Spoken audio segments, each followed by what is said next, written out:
Alors bonjour et bienvenue. Aujourd'hui, on reçoit Jennifer Delaland Lim. Jennifer, tu es entrepreneur, tu es fondatrice d'agence, mentor et coach. Bienvenue. Oui, merci à toi Julien. Je suis aussi fondatrice d'une start-up qui s'appelle Imagine AI Future. Voilà. Ok, donc de multiples casquettes pour toi. Mais écoute, ça tombe bien parce qu'aujourd'hui, ça va beaucoup tourner autour de l'IA. Et donc, tu vas pouvoir nous partager ta vision et ton expérience en fait sur ce sujet. Alors justement, l'IA aujourd'hui a déjà un impact. Il en aura un plus grand encore demain. Quelle est ta vision justement sur le développement de l'IA et sur un aspect peut-être aujourd'hui qu'on néglige un peu sur la présence de l'IA déjà dans nos vies? Alors, moi j'ai l'impression que l'avenir de l'IA, c'est que ça va révolutionner notre quotidien. Déjà, ça va révolutionner nos habitudes.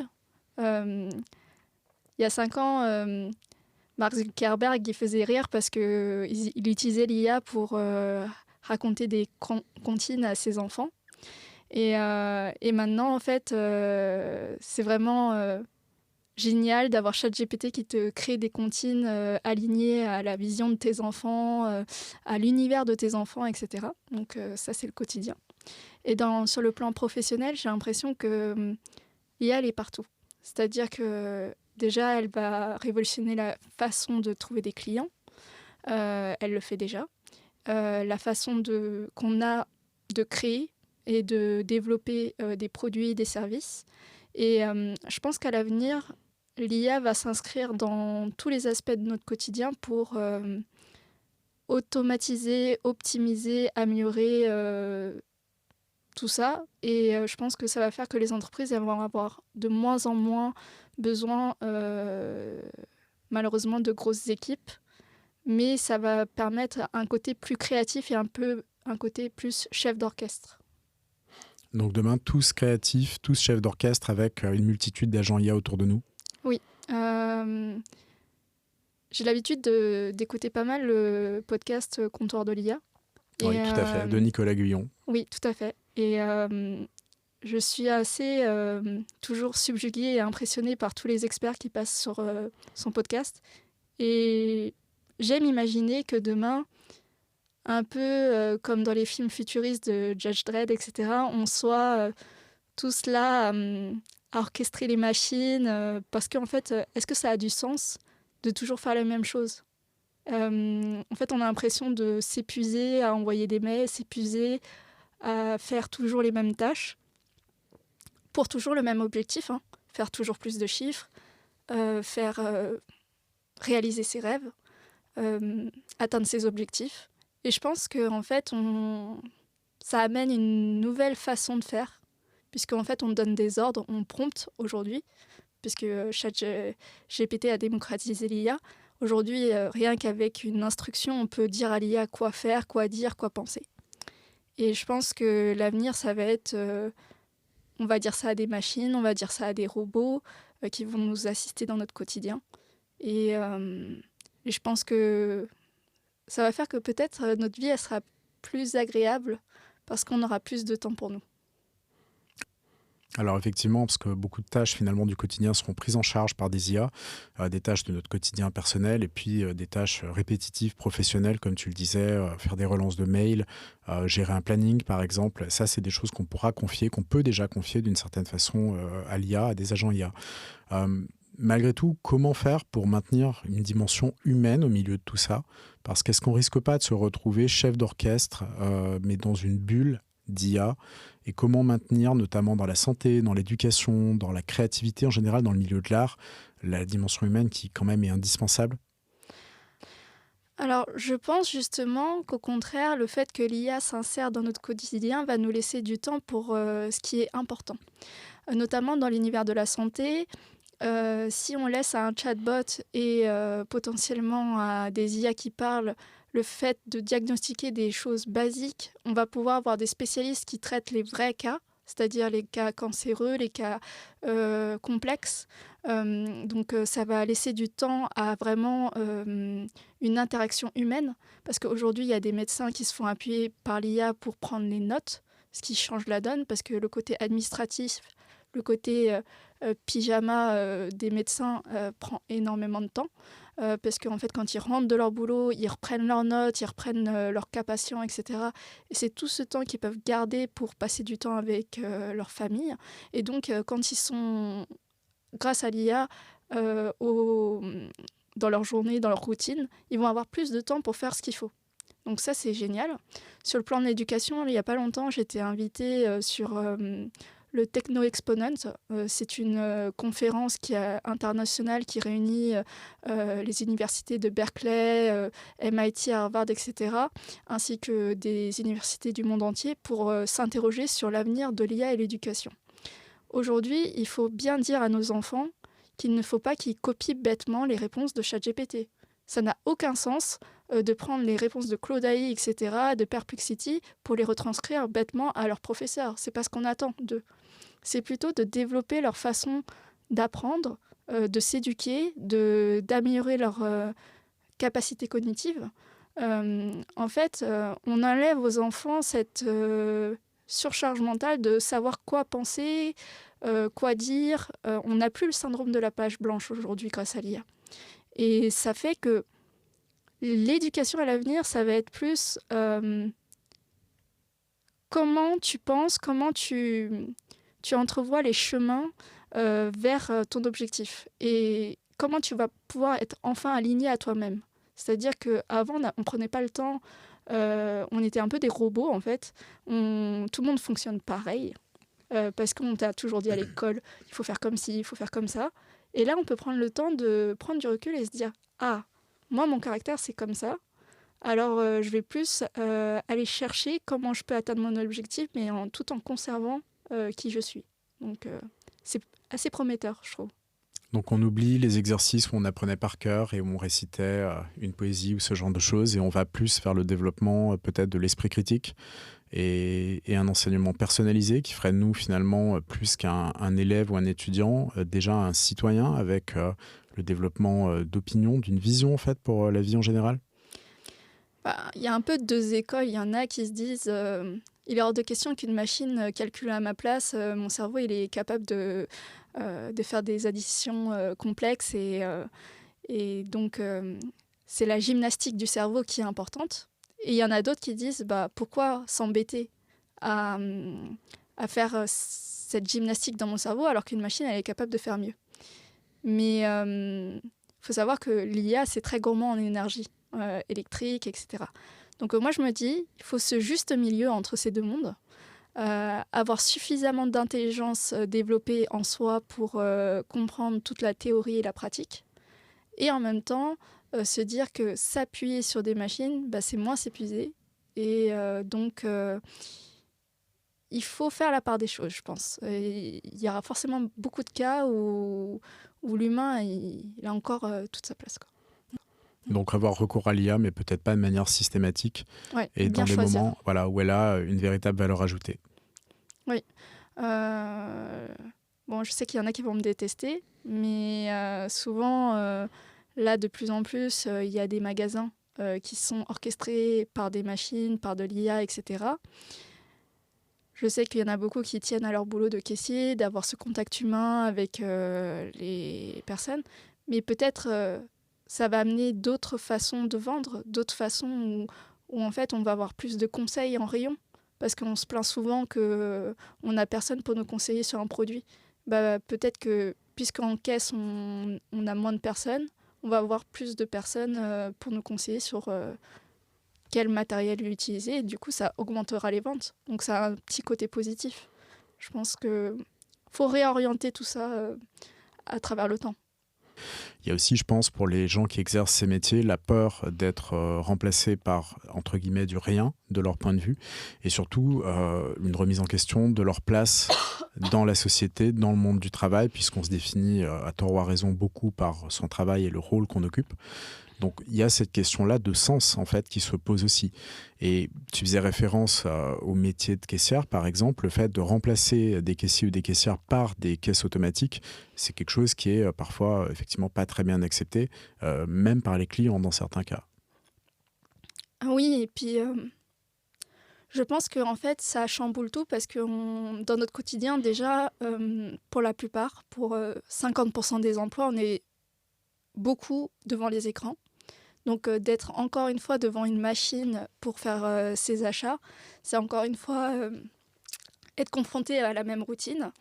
Et donc je pense que c'est là où on va trouver ce juste milieu entre avoir des caissiers d'une part et avoir des machines pour ceux qui veulent gagner du temps. Comme ça, on va pouvoir satisfaire les deux. On a parlé du métier de caissier, mais je pense que tous les métiers sont chamboulés là, liés à l'IA. Notamment, moi, je suis développeuse de base. Et je vois que les équipes se réduisent. On est capable, grâce à une IA, à faire, entre guillemets, 5 métiers en même temps. C'est-à-dire d'avoir entre ses mains le pouvoir d'une agence de marketing, de la communication. On peut créer des postes et tout. Ça fait que les entreprises voient de moins en moins de sens à avoir des équipes aussi importantes qu'avant. Et des équipes qui coûtaient peut-être 500 000 € à l'année, maintenant, elles en coûtent en moyenne entre 150 et 300. Ce qui fait que ces 200 cas qui ont été réduits, ça fait potentiellement autant d'individus qui sont virés de leur poste.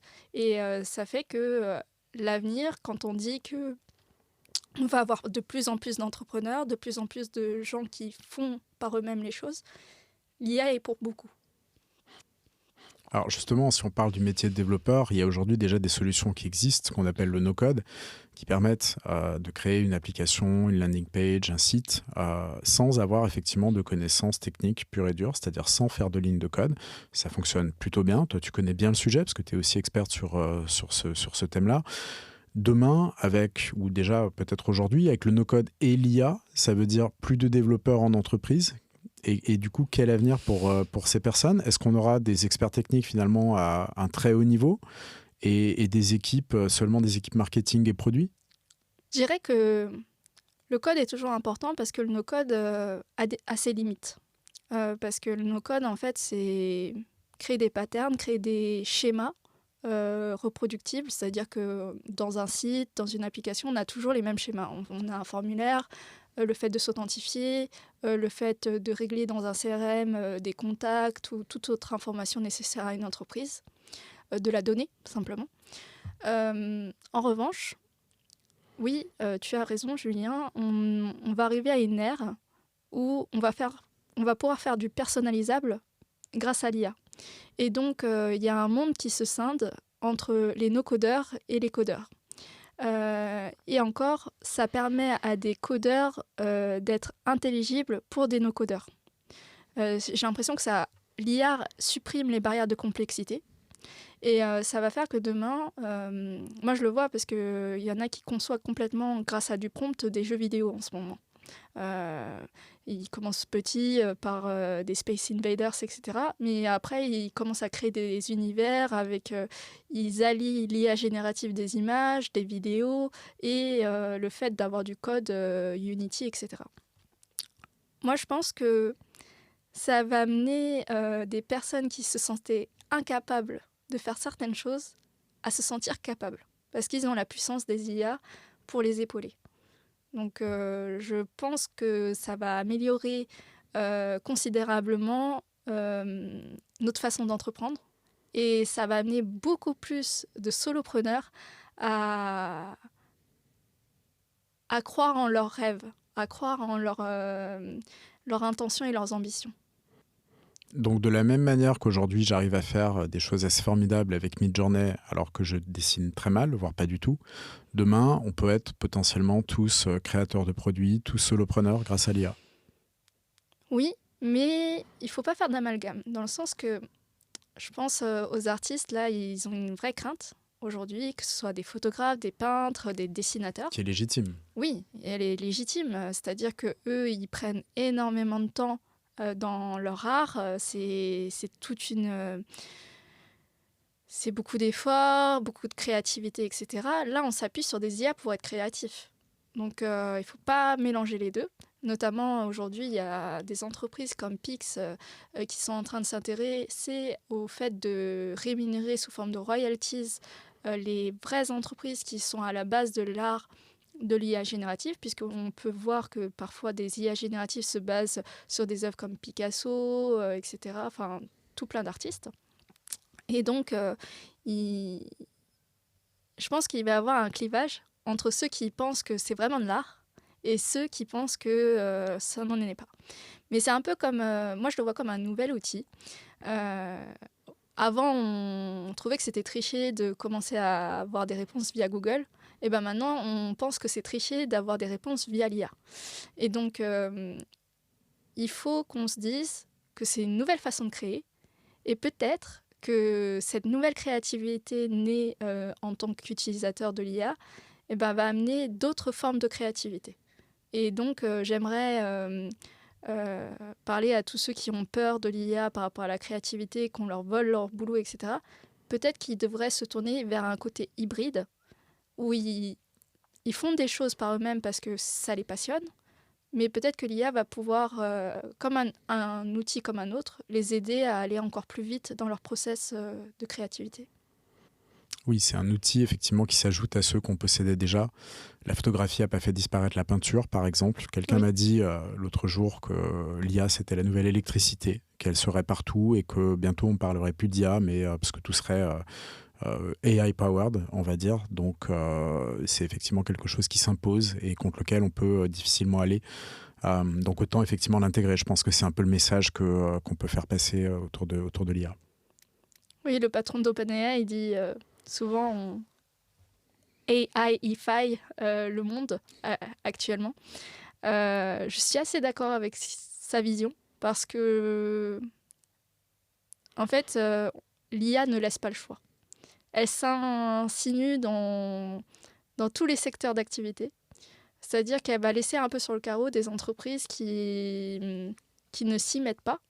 Mais peut-être c'est tant mieux, parce qu'en fait, il y a des entreprises qui vont peut-être faire le choix de justement pas utiliser l'IA et eux, ils vont pouvoir tirer leur épingle du jeu parce qu'il restera des entreprises où il n'y aura pas besoin forcément de toute cette intelligence et en fait, c'est peut-être leur rareté sur le marché qui va faire qu'ils vont pouvoir prospérer. Et de l'autre côté, l'IA, elle vient un peu chambouler tous ces chiffres parce que quand on sait qu'on peut aujourd'hui, grâce à l'IA, convertir plus de 10 000 personnes en moins d'un mois, alors qu'en temps normal, on doit prospecter pendant tant de temps et ça peut prendre plusieurs mois. Toi, tu t'y connais bien puisque tu es dans le marketing. C'est pas si simple de convertir les gens, c'est pas si simple rien que de les avoir dans une newsletter gratuite. Donc, on se rend bien compte que l'IA nous laisse perplexes parce que en fait, ça nous dépasse. On ne maîtrise pas tout ce qui est généré, c'est le bon mot, par tous les efforts communs que parce qu'il faut rappeler qu'on est quand même des 10 millions d'utilisateurs sur ChatGPT et ça fait que c'est 10 millions de prompts par jour qui génèrent des idées, des intentions, de la volonté. Donc on est en train de changer tous ensemble le monde en fait. Oui, à 10 millions, et on peut se demander ce que ce sera lorsqu'on sera 2, 3, 4, 8 milliards demain sur ChatGPT. Ou sur une autre solution. En fait, je pense que tout le monde ne sera pas sur ChatGPT parce qu'il y en a qui sont assez fans de Claudia, etc. Je pense que tout le monde sera sur un LLM, surtout qu'en Chine, par exemple, ils n'ont pas forcément fait le choix de ChatGPT, ils ont encore d'autres IA aussi.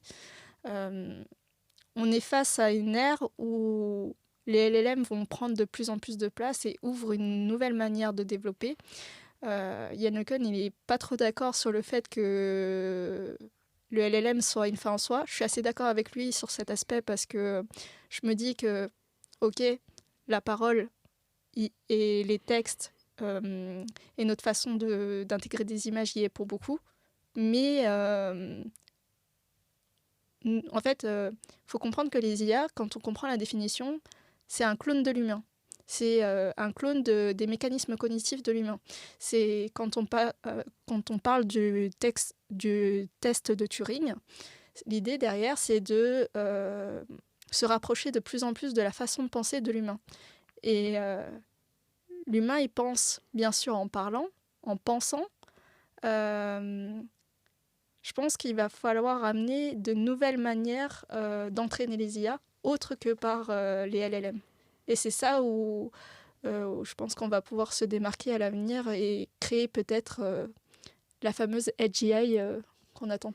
Alors, et qu'on nous annonce parfois pour 2026, 2027, enfin pour les plus optimistes, tu as une vision, un petit pronostic par rapport à ça?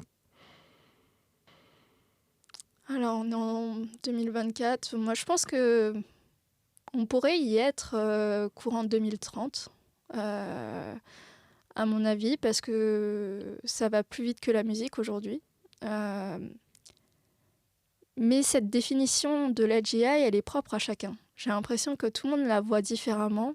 Moi, si je devais dépeindre ma définition de l'AGI, ce serait une IA qui voit tout, une IA qui est capable de tout appréhender, de comprendre l'humain dans toutes ses aspérités.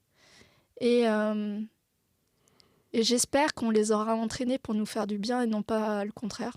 Puisqu'on parle souvent du film Terminator ou de tous ces récents films comme Her, etc., qui font un peu flipper.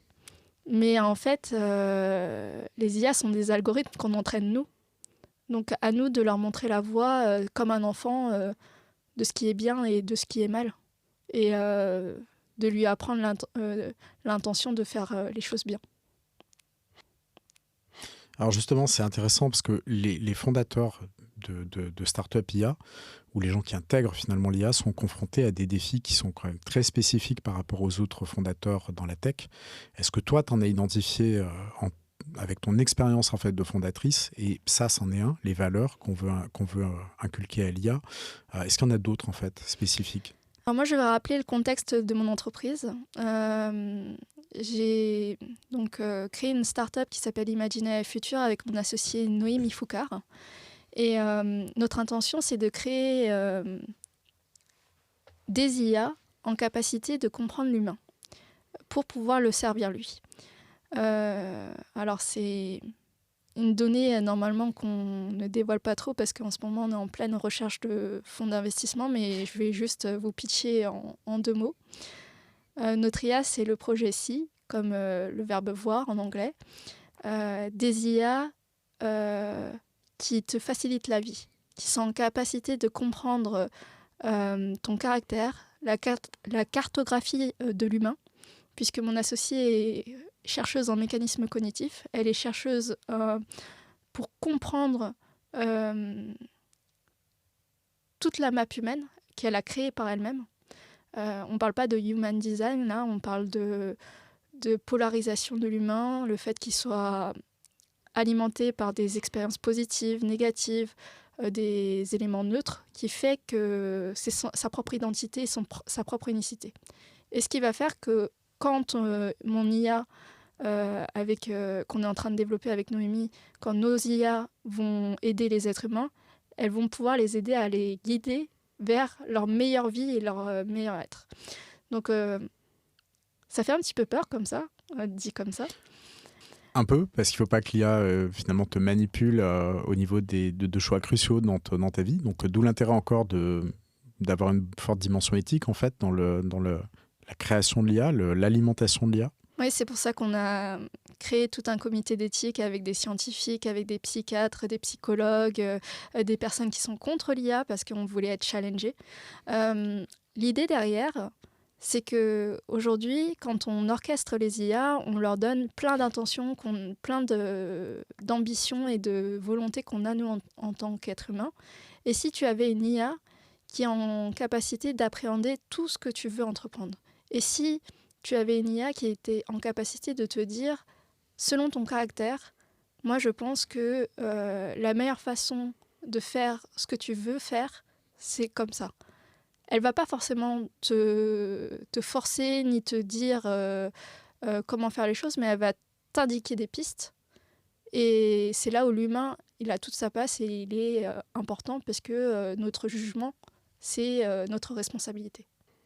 Alors, c'est vraiment intéressant parce que ça peut permettre aux gens effectivement de réaliser leurs objectifs, tout en ayant, un accompagnement, super personnalisé à tout moment de leur journée ou d'une année de travail.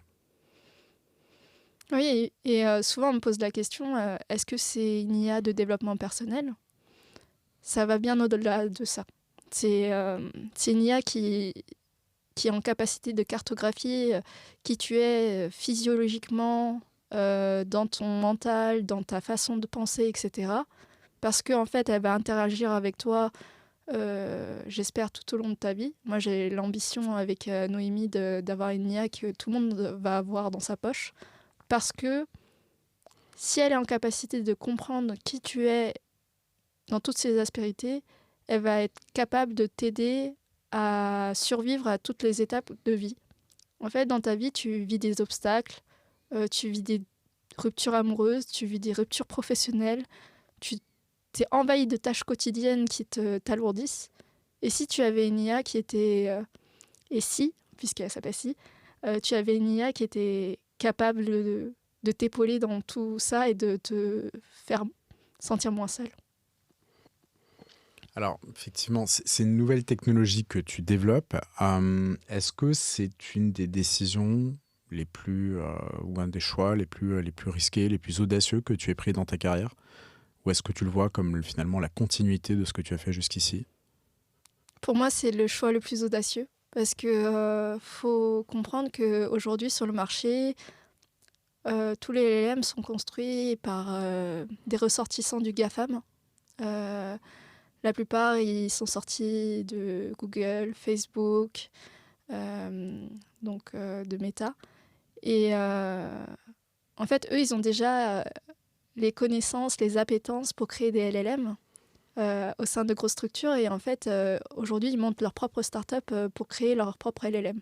Mais bon, ils ont déjà fait, donc les entreprises sont déjà prêtes à les suivre. Nous, on est deux femmes. Déjà, il faut savoir que je pense que dans tous les LLM qui existent, le pourcentage de femmes qui en créent est très faible. Donc on se donne un peu cette ambition folle.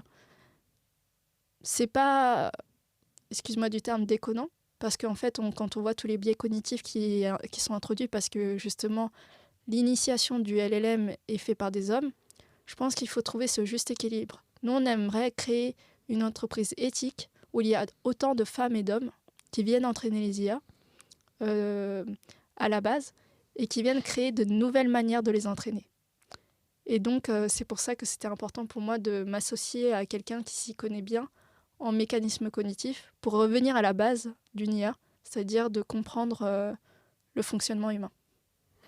Alors justement, en tant que femme dans la tech, femme fondatrice de start-up, donc tu viens d'en parler un peu, mais quelles initiatives aujourd'hui tu encourages pour justement mieux intégrer les femmes, ou pas seulement que les femmes d'ailleurs, mais pour faire en sorte que le développement de l'IA, ça serve tout le monde et qu'on évite justement les biais cognitifs qui ne sont pas forcément des choses qui sont volontaires de la part des hommes en fait qui entraînent les IA, mais qui se font finalement presque malgré eux. Alors, pour contextualiser, moi je suis membre de Women Techmakers de chez Google, donc la filiale qui représente les femmes dans la tech chez Google, et aussi Women in Tech et Women in AI. Dans ce genre de structure, on invite dès le berceau, en fait, à ce qu'on change notre manière d'éduquer et d'appréhender. Il y en a encore beaucoup qui parlent que forcément, pour être ingénieur, forcément, pour développer des applications, il faut être matheux. C'est entièrement faux. Aujourd'hui, quand on voit le taux de reconversion dans le digital qui est de 50%, ça démontre que des personnes qui sont créatives, qui ne sont pas forcément matheuses, arrivent à créer des applications qui cartonnent. Moi, je pense que pour que des femmes, des hommes et tout... Aujourd'hui, on parle de Yale, etc. Toutes les inclusions, toutes les diversités soient incluses dans cette démarche de l'IA. Il faut amener de nouvelles manières d'apprendre. Et en fait, quand je parle de l'apprentissage, c'est là où ça va amener de nouvelles manières d'entraîner les IA. Parce que l'IA, quand tu l'entraînes, tu lui apprends à faire des choses. C'est ça, en fait, faire de l'IA. C'est du scoring. Tu lui dis 1, c'est bien, 0, c'est mal. Et en fait, si on apprend dès le berceau à des enfants à avoir de la jugeote et se dire que parce que je suis créatif, je suis capable, eh ben on arrêtera un peu ce coup de bâton qu'on a à l'école. Ah bah t'es pas un matheux, donc t'es la pire personne au monde, tu es une ou un incapable. Et je pense que ça va être le premier effort commun mondial qu'on doit faire. Le deuxième, pour que les femmes elles soient incluses dans les boîtes, je pense qu'il faut reconnaître les forces des femmes. Nous, en tant que femmes, on comprend les aspérités émotionnelles et c'est souvent mal vu. Et je pense que c'est plutôt une force parce que les entreprises qui sont dirigées à la fois par des hommes et par des femmes ont des meilleurs résultats. Vérifiez le CAC 40, c'est ce que je dis aux dirigeants. C'est des entreprises qui sont orchestrées avec 50% d'hommes et 50% de femmes, ont 50% de plus de CA, et ça a été prouvé par la Harvard School. Et la troisième des choses pour qu'il y ait plus d'inclusivité, c'est qu'il faut laisser la possibilité à des femmes qui sont mères, qui sont pas forcément le stéréotype de la femme en costard, avec les codes habituels, les laisser avoir accès aux postes à responsabilité. Et je pense qu'il y a WOM, qui est une organisation qui aide des femmes à accéder à des postes au COMEX. Et ça, c'est important qu'on les encourage. Alors effectivement, au-delà de l'inclusion, il y a aussi peut-être le dépassement des échecs, des périodes plus difficiles qu'on a pu traverser, en tout cas certains d'entre nous, dans une vie professionnelle pour diverses raisons. Toi, tu es aussi coach et mentor. Comment tu abordes en fait ces périodes-là, surtout à l'ère de l'IA? Est-ce qu'il y a une manière spécifique en fait de porter un regard sur un parcours avec ses hauts et ses bas? Je dirais, si j'avais un conseil à donner à tout le monde, essaye de respecter ce que tu dis. Fais ce que tu dis. C'est-à-dire que quand je coach et je mentorise des gens, pourquoi on fait la distinction entre les deux? C'est que mentorer, c'est juste guider. Coacher, c'est plus... t'es comme un entraîneur sportif, tu vas le garder motivé. C'est la petite nuance. Je pense que il faut exécuter énormément, c'est-à-dire tester et retester. Et quelque chose qui va marcher sur toi va pas forcément marcher sur ton collègue. Donc il faut arrêter de se comparer et de copier. À partir du moment où tu t'écoutes plus, et ça c'est un petit clin d'œil à mon associée Noémie et à mon mari qui m'écoutera sûrement. En fait, ils me disent souvent arrête d'écouter les autres, écoute-toi toi, parce que y a que toi qui connais toutes les aspérités de ta vie et qui sera capable de prendre la bonne décision adéquate sans ni te brûler, parce que le burn-out est facile dans l'entrepreneuriat, et sans faire quelque chose qui n'a pas de sens dans ta vie. C'est-à-dire que souvent on a tendance à faire comme son voisin, etc. Et je dirais aussi que au niveau des échecs, il ne faut pas avoir peur des échecs, mais il faut avoir peur de rester figé et de ne pas faire les choses et de regretter surtout. Souvent, quand on entreprend, alors moi, on me prend pour une folle souvent parce que je fais... Quand on regarde ma vie, ils me font « tu dors quand ?» Et en fait, je leur dis « c'est pas que je dors quand, c'est... La vie est trop riche et trop... elle a tellement de saveurs que j'ai envie d'en goûter chaque plat. Voilà. Et c'est pour ça que je fais 10 000 choses. Et en fait, ceux qui me côtoient au quotidien, ils savent que je suis très structurée. Et j'arrive à faire la part des choses et à faire chaque chose en son temps. C'est-à-dire de choisir quand est-ce que mes priorités doivent prendre le dessus, etc. Ce qui fait que... j'inviterais tous les entrepreneurs, et pas que les entrepreneurs, même les personnes, toutes personnes confondues, à se choisir soi. Parce que en fait, le système essaye de nous manipuler pour nous dire quoi penser, quoi faire. et comment les faire. Écoutez-vous pour trouver le juste chemin pour une meilleure vie et aussi avec toute la bienveillance que vous pouvez avoir autour de vous. Et pour soi-même. Et pour vous-même aussi. Être capable de sortir des cases dans lesquelles on est rentré plus ou moins volontairement pour peut-être essayer de grandir, de se réaliser mieux qu'on ne pourrait le faire si on restait peut-être un peu plus enfermé. C'est un peu utopique parfois pour certains, mais si on s'écoute, en fait, j'aimerais rappeler qu'on n'a qu'un seul passage sur Terre, on n'a qu'une seule fois chaque minute. Et du coup, là, j'éprouve énormément de plaisir, Julien, à faire ce podcast avec toi parce que tu m'as invité. Merci, c'est un plaisir partagé.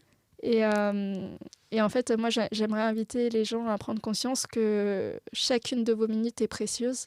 Donc, faites les choses qui vous passionnent et qui vous rendent heureux ou heureuse. Et c'est ça qui est important. Et pensez à votre entourage sur les impacts de vos choix aussi.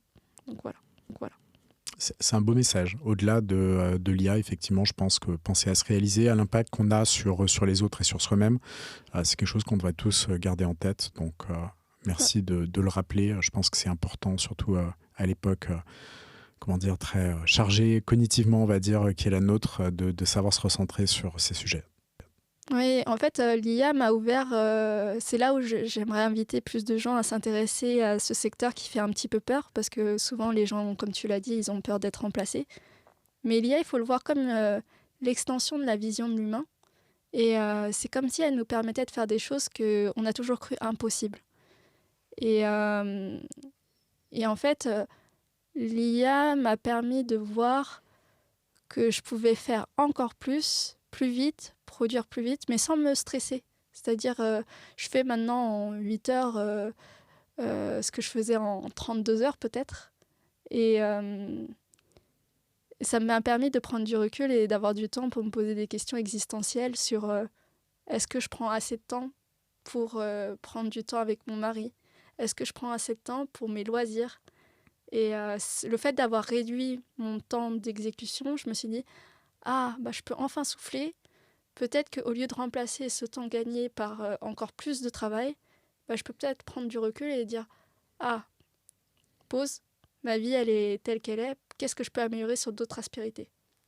Alors oui, justement, au lieu d'aller toujours vers plus de productivité, c'est peut-être maintenir un taux de productivité égal ou un peu supérieur, mais gagner en fait sur des aspects personnels, de réalisation de soi justement, et se consacrer un peu à son entourage ou à d'autres passions. En fait, c'est marrant, mais moi, c'est pas la productivité qui m'attire le plus dans l'IA. C'est le côté créatif. En fait, vraiment, quand je te dis que je suis une chef d'orchestre de mes IA, c'est vraiment je m'amuse. En fait, moi, j'adore l'outil Gamma, par exemple. Gamma, ça permet de créer des présentations à la volée. Mmh. Et quand je vois le nombre de briefs que j'ai à faire pour mes clients, j'adore le fait que je les bluffe avec un petit outil et j'intègre aussi tout la thématique, la charte graphique de l'entreprise dans mes présentations Gamma. Et après, j'y mets ma touche. Et c'est là où j'ai l'impression de prendre du temps pour ce qui compte vraiment, ce côté créatif. La touche personnelle qui va faire que c'est ta création, c'est ce qui fait la différence et c'est pour ça qu'on fait appel à toi. Voilà, exactement. Et c'est comme... souvent, on dit, tu peux pas être bon partout. Moi, je suis développeuse, mais j'adore faire du design, j'adore prendre ma petite casquette de community manager. Et en fait, parce que j'ai l'IA comme allié, en fait, je vais pouvoir m'insinuer un peu partout, conseiller un peu partout. Et c'est là où c'est un game changer. Bon, après, ça ne remplacera pas un peu ce regard de senior, d'expert qu'on a, et d'humain, parce que des fois, c'est un peu froid comment l'IA va dire les choses. Et c'est là où notre humanité est importante. C'est un peu le retour des profils plus généralistes aussi peut-être, où on était beaucoup dans la spécialisation jusque-là, et avec des profils techniques, des profils plus business, plus produits. Et aujourd'hui, finalement, on va avoir un domaine d'expertise ou plusieurs, mais on est capable aussi d'intervenir de manière raisonnable en fait, sur des sujets qui n'étaient pas les nôtres au départ. Ouais, j'ai l'impression que ça permet de d'éviter le gros mot ambivalent. C'est-à-dire que quand tu es à l'école, on essaye, et en entreprise, de te nicher. En fait, on te dit, tu peux pas être bon partout, donc niche-toi et ça ira mieux. Comme ça, tu vas pouvoir percer dans un domaine, etc. Et moi, je pense à tous ces multipotentiels qui sont comme moi et qui disent, en fait, je m'ennuie si je fais toujours la même chose, je m'ennuie si je fais pas des choses différentes. Et ben en fait, grâce à l'IA, vous allez pouvoir vous autoriser à être différent. En fait, j'ai l'impression que l'IA peut être une extension de tout ce qui a été un peu interdit. Ça le rend permissif, en fait. Après, c'est peut-être mon côté... je suis quelqu'un de très enthousiaste et très positive comme personne, mais c'est comme ça que je le vois. C'est intéressant de se dire aussi qu'on n'est pas obligé effectivement, de choisir une niche et d'y rester et de faire toute sa vie, ou en tout cas pendant 15 ans, la même chose pour après faire une reconversion, mais qu'on peut vivre sa vie professionnelle sans être entravé et rester dans un domaine, dans un silo, ce qu'on veut. Donc je pense que pour beaucoup de gens, c'est un message d'espoir. Oui, et c'est pour ça que j'ai rejoint Christian Jumeler récemment dans la Guild for AI.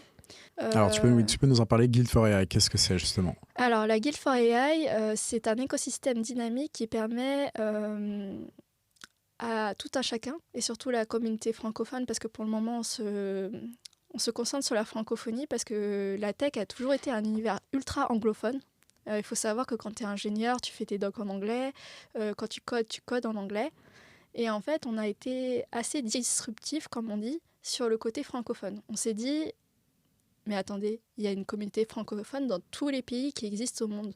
Pourquoi on ne créerait pas une communauté francophone qui puisse, sans le clivage du langage, comprendre comment naviguer dans l'IA? Parce qu'aujourd'hui, quand on fait de l'IA, il y a un peu de tout, quoi. Il y en a qui sont des bons utilisateurs, il y en a, c'est des experts de LLM, des experts de modèles de données, des data scientists. En fait, l'IA, ça veut tout dire et rien dire. Si tu as dans un écosystème comme Guild for AI des experts de tous les domaines confondus, on va pouvoir avoir des rapports intéressants et pertinents avec un regard et du recul. Donc en fait, comment ça fonctionne, la Guild for AI? On va ouvrir les portes à la fin du mois, là, de ce mois d'octobre 2024. En fait, l'idée, c'est que on a les curieux, les enthousiastes de l'IA, on a les experts, on a les startups, les entreprises et les investisseurs. Ils sont tous réunis dans un écosystème sous forme de niveaux, et tous ces niveaux vont pouvoir comprendre toutes les aspérités de l'IA, quel que soit le domaine confondu. On va créer l'observatoire de l'IA qui va stocker l'ensemble des IA, référencer plutôt toutes les IA qui existent sur la planète.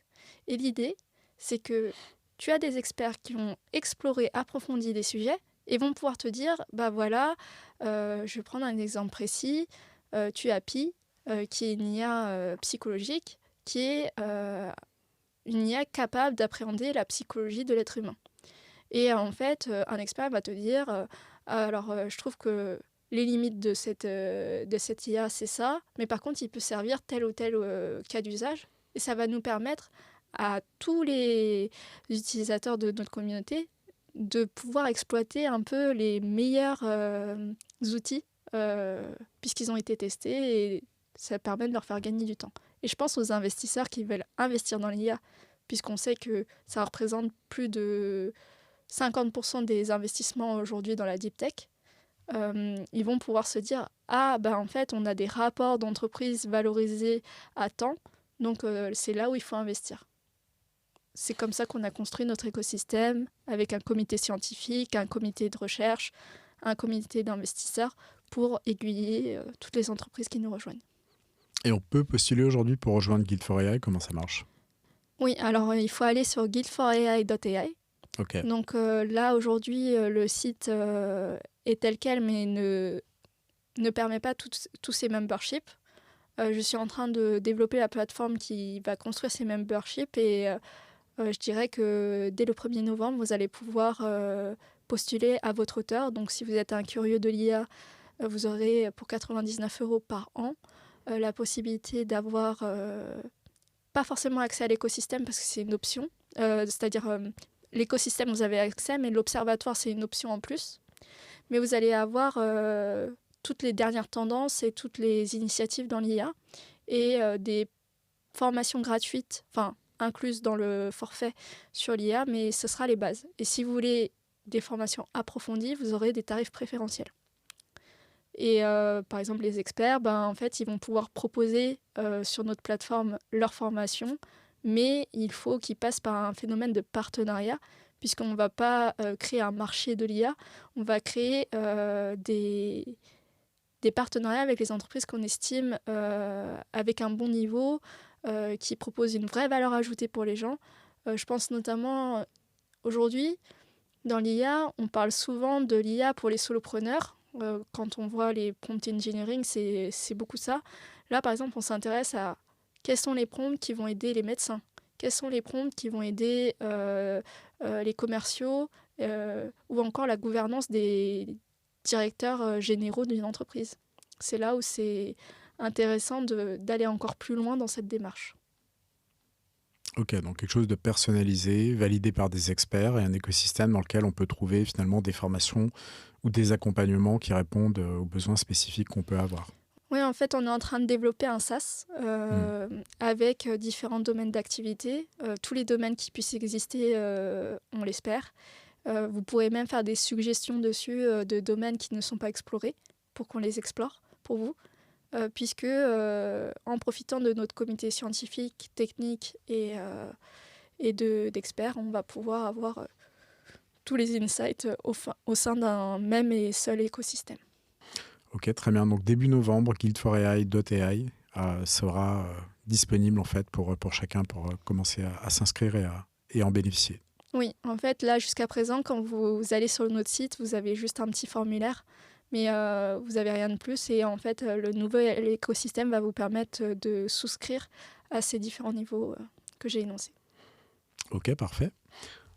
Si on revient sur l'IA et sur une vision peut-être à plus long terme, quel changement ou progrès tu aimerais voir advenir? Quel serait pour toi quelque chose d'idéal finalement lié à l'IA dans les 5, 10, 15 prochaines années? Alors, déjà, grâce à Si, notre IA, j'aimerais que Si, elle soit capable de s'occuper pour toi de toutes tes tâches qui t'embêtent, de trier tes mails pour toi, de te les classifier, de te les ranger correctement dans ton drive, etc. Donc ça, c'est le court terme. Si on voit le long terme, j'aimerais que... En fait, mon associé a eu la volonté pendant des années de comprendre les recherches d'un scientifique qui inspire beaucoup Elon Musk, c'est sur la télépathie et la pensée. On aimerait bien créer enfin des IA qui sont en capacité d'appréhender nos ondes cognitives. Donc là, ça va encore plus loin. Pas pour nous contrôler ni nous manipuler, c'est tout le contraire. C'est justement peut-être pour faire des avancées majeures qui pourraient nous aider à être moins dans le burn-out, moins dans la charge mentale de tout ce qui nous arrive au quotidien. Et, aussi tout ce qui est phénomène quantique, parce que ça, c'est l'après. Il n'y a pas si longtemps, j'ai assisté à un dîner avec tout le G7 et le G20 à la Women in Tech en mai dernier. Et en fait, j'étais impressionnée parce que je ne savais pas, mais à la table d'à côté, il y avait la présidente de la NASA. Et elle disait aujourd'hui, on s'intéresse à l'IA, demain, c'est le quantique. Et je me suis empressée d'en parler à mon associé. Et elle m'a dit c'est marrant parce que ça fait 3 ans que je m'intéresse au quantique. Et qu'est-ce que c'est que le quantique? On parle de téléportation de données, on parle d'intrication quantique. Le fait, alors c'est des mots très savants pour dire qu'en gros, sans passer par Internet, on est capable de transporter de la donnée. Et avec des ordinateurs cubiques, quantiques, on va pouvoir faire des avancées majeures sur la défense, sur le fait de pouvoir permettre à des pays en voie de développement d'avoir enfin accès à tout ce qu'il faut. Et je pense que l'avenir va peu à peu construire un écosystème grâce à l'IA où on va pouvoir prendre en considération tous les enjeux majeurs, que ce soit climatiques, économiques, pour sauver notre planète. Et je pense que c'est prometteur. Et si je vois l'avenir de l'IA dans 10 ans, c'est des IA qui sont capables de communiquer entre elles et donc de créer cette fameuse AGI omnisciente pour nous aider dans nos tâches à réduire l'empreinte carbone, réduire tous ces effets qu'on a parce que malheureusement l'homme est très cupide. Et je le suis aussi, j'aime l'argent, j'aime voyager, etc. Je m'en cache pas. Mais en même temps, j'ai une intention, puisque je participe dans tout ce qui est caritatif, à essayer de sauver tant bien que mal à ma petite échelle la planète. Et si tout le monde a fait l'effort grâce à l'IA à aider en ce sens, je pense qu'on pourra créer une planète plus consciente et plus concernée par toutes ces problématiques. Et ces applications quantiques, c'est à quel horizon qu'on peut les espérer? C'est 10 ans, 20 ans, c'est davantage? Alors, actuellement, mon associé et moi, c'est elle qui m'a montré cet article récemment. La Chine a fait une avancée majeure, c'est-à-dire qu'elle a réussi à téléporter une donnée à plus de 1600 km, ce qui est énorme. Et du coup, c'est un peu une course effrénée au quantique, mais c'est quelque chose qu'on ne maîtrise pas. Il faut comprendre que quand on fait des études quantiques, c'est un domaine tellement poussé dans la genèse de la technologie que, en fait, toutes les conséquences, c'est un peu comme quand Newton ou Einstein, ils étaient face à E égale MC. En fait, ils faisaient que de la théorie. Mais dans la pratique, il a fallu des années pour qu'on puisse vraiment voir les conséquences, tous les tenants et les aboutissants. Et ben, le quantique, c'est ça. Donc je pense qu'on peut s'attendre à des avancées d'ici 5 ans déjà, des premières avancées. Mais pour qu'on puisse tous s'y mettre, j'invite tous les ingénieurs qui existent, qui nous écoutent, à s'intéresser à ce domaine parce que je pense que l'IA ouvre les portes à des personnes qui ont toujours voulu être des scientifiques, toujours voulu être des chercheurs et qui ne s'y autorisaient pas parce que on pense tout de suite que c'est des savants fous. Mais en fait, c'est tout le contraire. Là, on va pouvoir s'intéresser parce que l'IA centralise toutes les recherches à nous aider à contribuer à notre petite échelle à ces sujets complexes. Pour les gens alors c'est passionnant évidemment parce que ça ouvre la porte à tellement de possibilités, d'opportunités.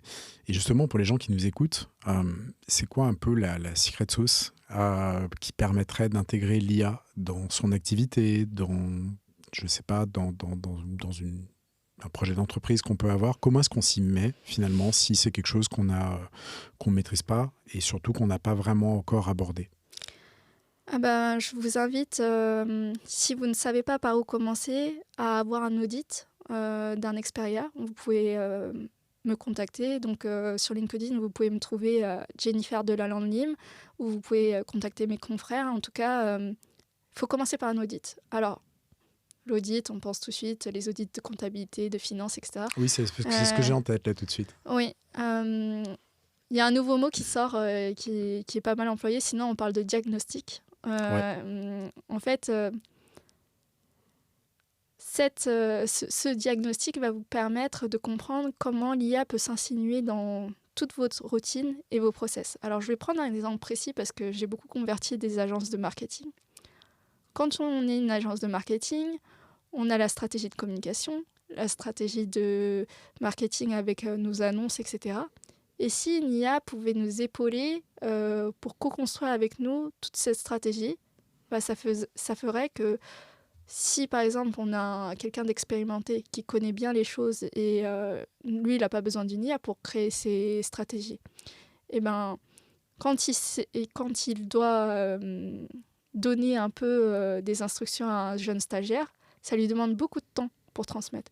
Et s'il pouvait créer une copie de lui-même dans une IA pour que quand il n'est pas disponible, son stagiaire puisse s'appuyer sur l'IA et comprendre sa vision. Donc, moi, je pense que dans tous les domaines confondus, en fait, on a tous besoin d'un peu une décharge mentale. Et ça commence par là, l'IA. Le diagnostic, c'est comprendre comment on peut décharger certaines tâches, certains process dans une IA et dans des process d'automatisation, à ne pas confondre. L'IA et l'automatisation, c'est deux choses. En fait, qu'est-ce qu'on peut enlever là où notre attention n'est pas réellement requise Tout à fait. pour que les choses se passent bien, finalement, si je dois le dire de manière très, très basique. Ouais, en fait, souvent, moi, je fais assez rire sur mon Instagram. Mon Instagram, c'est Gen Digital Vision. Et en fait, je fais souvent des vidéos.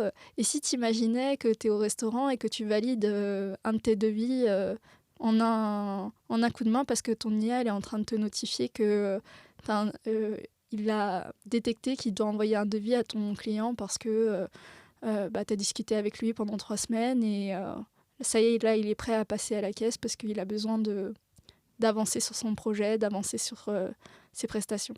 Et en fait, c'est là que tu te dis, en fait, je vais pouvoir être au restaurant et juste orchestrer et me dire, voilà, je suis tranquillou sur la plage, au restaurant et je peux avancer dans ma vie personnelle. Très bien, écoute, merci infiniment.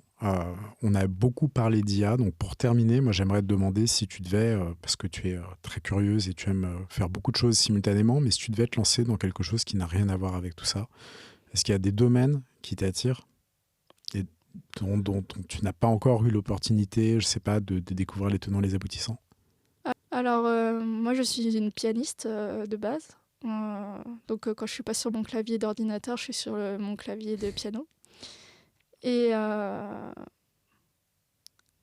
fait, ça m'a fait gagner du temps pour essayer d'avancer un petit peu plus sur mon côté musicien, mon oreille.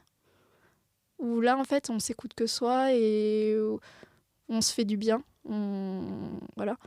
Je pense que ça m'a ouvert un peu un autre regard. Moi, j'adore voyager et j'adore organiser des voyages. Quand je me suis mariée au Mexique, j'ai adoré organiser mon mariage. Et en fait, je me suis dit, même si je ne fais pas de l'IA à proprement parler, j'ai introduit de l'IA pour créer d'autres sociétés, des sociétés qui organisent des voyages, des sociétés qui... C'est là où l'IA elle te permet de faire tellement de choses. Et si je devais faire des choses... si par exemple, demain, je n'avais pas mon métier dans l'IA, moi, je serais organisatrice de voyage. Je voyagerais parce que la vie, c'est un voyage. C'est ça. C'est très bien, je pense, de terminer là-dessus. La vie est un voyage et on a fait un voyage grâce à toi à travers l'IA et ses applications. Si on veut te suivre, où est-ce qu'on peut te retrouver? Sur les réseaux sociaux? Oui, sur LinkedIn, Jennifer Delalande-Nîmes, sur Instagram, Gen Digital Vision.